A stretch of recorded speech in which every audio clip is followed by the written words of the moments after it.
perkenalkan saya Cici Ritonga, seorang mahasiswi dari Institut Agama Kristen Negeri Tarutung.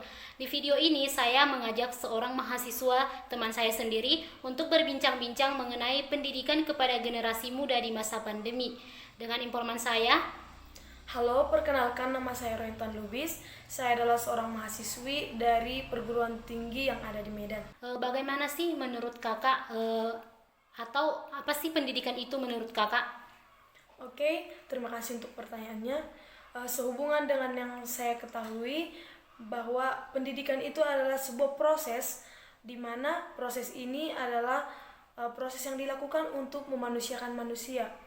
Seorang pendidik akan memberikan pengajaran terhadap anak didiknya sehingga orang ataupun kelompok yang memperoleh pendidikan akan memperoleh pengetahuan dalam intelektual, kecakapan dalam keterampilannya, dan juga pematangan dalam karakternya ke arah yang lebih baik. Baiklah, sehubungan dengan penjelasan kakak mengenai apa itu pendidikan, lalu bagaimana sih menurut yang kakak perhatikan, bagaimana sih pendidikan kepada generasi muda di masa pandemi seperti sekarang ini? Oke, seperti yang kita ketahui bahwa pandemi COVID-19 ini sangat berpengaruh dalam segala aspek kehidupan manusia, di mana kita harus beradaptasi dengan hal-hal baru. Salah satu contohnya adalah dengan penerapan protokol kesehatan. Pemerintah juga menganjurkan masyarakat supaya melakukan aktivitasnya dari rumah. Nah, seperti yang kita ketahui bahwa pendidikan itu dilakukan dengan tatap muka biasanya di sekolah. Pendidik dan peserta didik bertemu secara langsung dan melakukan tugasnya masing-masing di dalam sekolah. Tapi sehubungan dengan kebijakan pemerintah yang mengatakan melakukan aktivitas dari rumah ini, maka tidak bisa lagi melakukan pendidikan seperti sebelum-sebelumnya.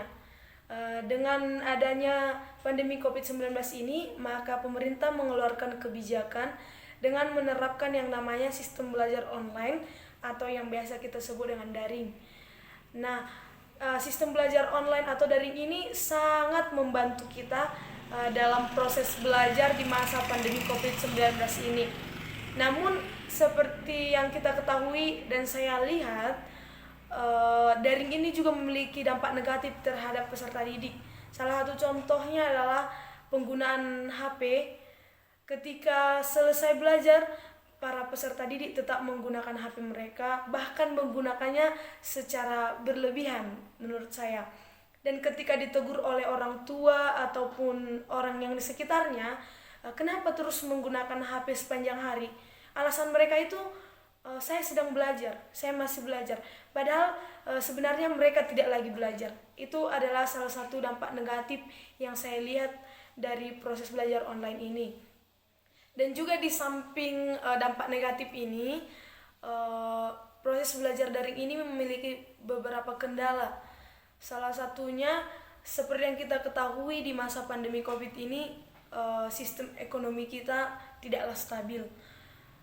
Contohnya kan siswa SMP, SD, bahkan beberapa siswa SMA itu belum memiliki HP sebelum adanya COVID-19 ini. Namun karena sudah ditetapkannya sistem belajar online, maka mau tidak mau orang tua mereka harus tetap memenuhi untuk membeli HP tersebut, walaupun dipaksa-paksa lah karena sistem ekonomi yang tidak stabil ini. Kendala yang kedua itu adalah dalam masalah jaringan. Seperti yang kita ketahui bahwa tidak semua daerah di Indonesia ini memiliki jaringan yang bagus dan stabil. Seperti di daerah kita juga, contohnya hanya ada di beberapa daerah saja yang memiliki jaringan yang bagus dan lancar. Sementara kawan-kawan yang berada di desa kedalaman, mereka juga harus pergi berpindah tempat ke desa lainnya supaya bisa mengikuti sistem belajar online ini. Dan kendala yang ketiga yang saya lihat itu bahwa peserta didik lebih sulit memahami materi yang telah disampaikan oleh pendidik dibandingkan ketika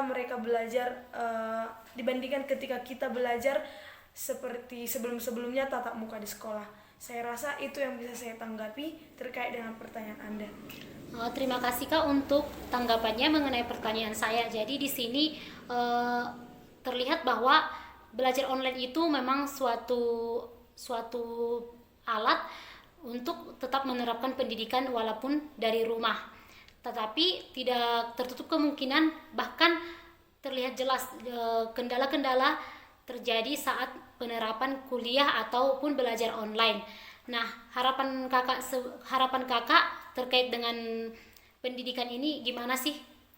Ya, harapan saya dan harapan teman-teman lainnya mungkin sama juga, bahwa supaya COVID ini cepat berlalu ataupun tidak bisa kembali normal seperti sebelumnya. Semoga vaksin yang telah disalurkan oleh pemerintah segera kita dapatkan secara merata, supaya kita bisa melakukan sistem pendidikan seperti biasanya di sekolah, walaupun harus menerapkan beberapa protokol kesehatan.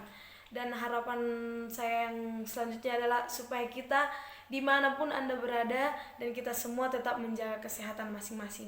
Terima kasih untuk kesediaan waktunya dan beserta tanggapan yang telah diberikan kakak. Dari penjelasan kakak tadi, kita harus tetap semangat dalam belajar walaupun menempuh pendidikan itu atau penerapan pendidikan itu dilakukan secara online atau yang sering kita sebut daring. Terima kasih.